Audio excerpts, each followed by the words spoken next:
The crisis began after 2011, when the number of employees began to decline sharply, and the decline continued across all categories of employment, end of quote.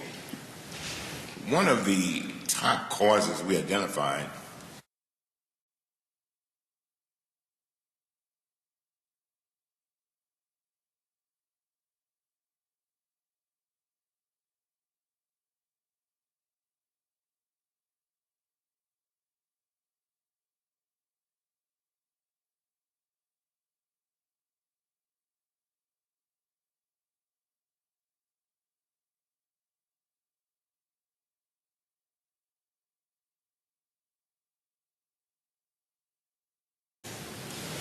After recognizing this massive problem, we also proposed a bipartisan solution.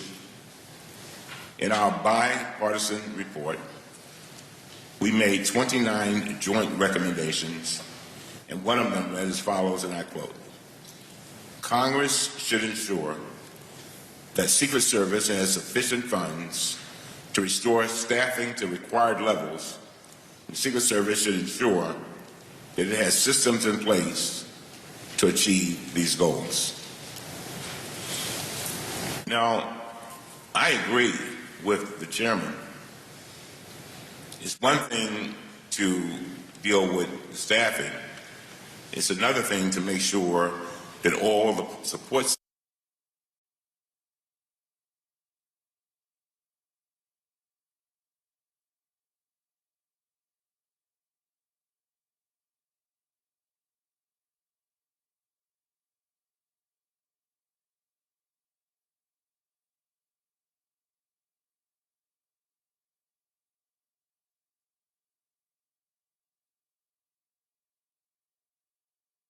apparently feel that these words mean little, and they will not support additional funding, by the way, for the Secret Service beyond this year to increase staffing or even to keep the staffing they had. As we all know, 2016 has been a year of extraordinary demands and strain on. I thought the chairman did an excellent job of laying out some of those concerns. Recent reports indicate that more than 1,000 Secret Service agents, one-third of the agents, have worked so many hours that they are now maxed out of their overtime and salary and are prohibited by current law from receiving any additional overtime pay. Some agents started working overtime for free as early as June and are exceeding the pay cap by $50,000 or $60,000. But this happens every 4 years, every presidential campaign year, and we know this in advance. Significant hours of overtime are required for the Republican and Democratic national conventions and for round-the-clock protection of the presidential candidates and their families. This year, the Secret Service had to provide security at 2 additional major events: the United Nations General Assembly and the Nuclear Security Summit. As our bipartisan report showed, Secret Service agents have been leaving at historic rates. One senior agent explained how agents had their lives, and I quote, completely disrupted and don't see any benefit from the sacrifice. That's a very sad commentary. And as the chairman stated, when he talked about this person, he also said we're losing people. Recruiting has been tough to do, as not many want to do this job, and we are doing nothing to incentivize people to apply or stay, end of quote. The men and women of the Secret Service put their lives on the line every day because they love our country. I have talked to Secret Service agents who have said to me that they're willing to take a bullet for the president, willing to take a bullet, then we ought to be able to compensate them. They endure high-stress, 16-hour workdays. They're away from their families for weeks at a time. They miss birthdays, holidays, anniversaries, and time with their children. That's time that they will never be able to recover. They make extreme sacrifices, and they should get paid for the time they work. How in the world can we expect to address the major recruitment and retention challenges at the Secret Service if we're not even paying them for the hours they serve? Raising the salary caps only for 2016 is not enough. This is not a new issue. It comes up every election cycle, and we need a permanent solution. For these reasons, I'm introducing a bill that would create a permanent fix by raising the annual pay cap for every presidential campaign year. And the Secret Service need to know that in advance.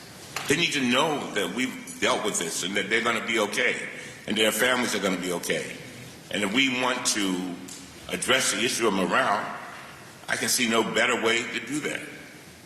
So it is Congress's duty to consistently fund the Secret Service's most mission-critical areas. And we must take action, and we must take action now. Finally, I'm very encouraged that the Secret Service has been making progress implementing our recommendations and those of the Protective Mission Panel. Just this morning, the Department of Homeland Security Inspector General issued a new report commending the Secret Service on the significant strides they have been making. However, the report warns that full implementation will, and I quote, depend heavily on adequate funding and staffing, end of quote.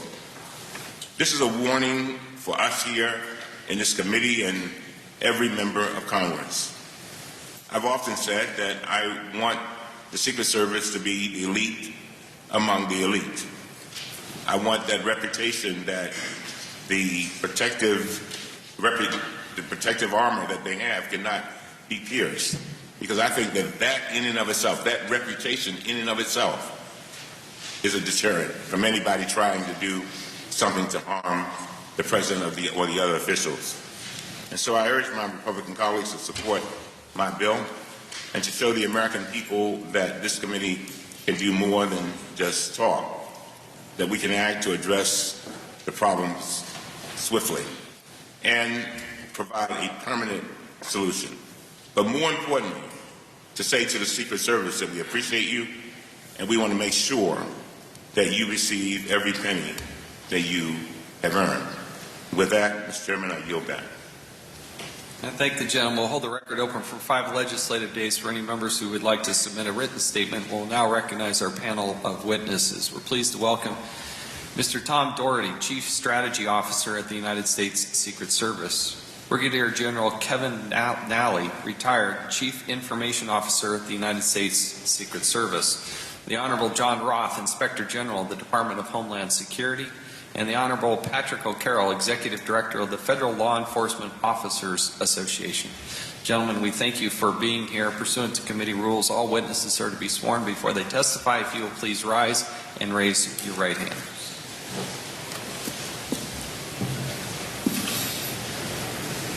Do you solemnly swear or affirm that the testimony you are about to give will be the truth, the whole truth, and nothing but the truth?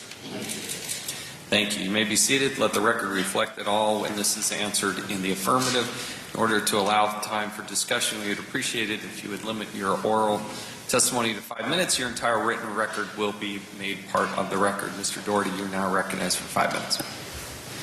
And please pull that microphone up close and make sure it's on. Thank you very much. Thank you, Chairman Chaffetz, Ranking Member Cummings. I apologize first, I'm under the burden of a cold, so I apologize for a little bit of the voice issue. But let me start. Good morning, Chairman Chaffetz, Ranking Member Cummings, and distinguished members of the committee. I am proud to appear before you today alongside Secret Service's Chief Information Officer, my colleague, Kevin Nally, recent acquisitions by the Secret Service, discuss a broad range of ongoing reforms and betterment of the agency. It is our honor to represent the men and women of the Secret Service at the conclusion of the 2016 presidential campaign. Through the exceptional commitment, dedication, and selfless sacrifices of our workforce, the service has successfully performed one of its most important responsibilities to the nation, that of protecting presidential candidates and presidential and vice presidential nominees. 1 week removed from the general election, we continue to look ahead as we prepare for the presidential inaugural and beyond. As with the generations that preceded us, all of us, our more than 6,500 employees demonstrated a level of professionalism and commitment upon which the reputation of our agency has been built historically. I appreciate the opportunity to speak today about these accomplishments as well as the challenges ahead and the efforts that the Director and his staff have undertaken to ensure that the Secret Service is an agency that does continuously improve. The agency began preparation and training for candidate operations in the summer of 2015. A long time ago now, it seems, at the direction of the Secretary of the Department of Homeland Security, and after consultation with the Congressional Advisory Committee, initiated protection of candidates in November of 2015. As part of our campaign efforts, we also provided security for 3 presidential debates, as well as 1 vice presidential debate. In the course of this election year, the service coordinated security for over 2,500 candidate trips, during which approximately 4 million people went through magnetometer screening in order to protect the American political process.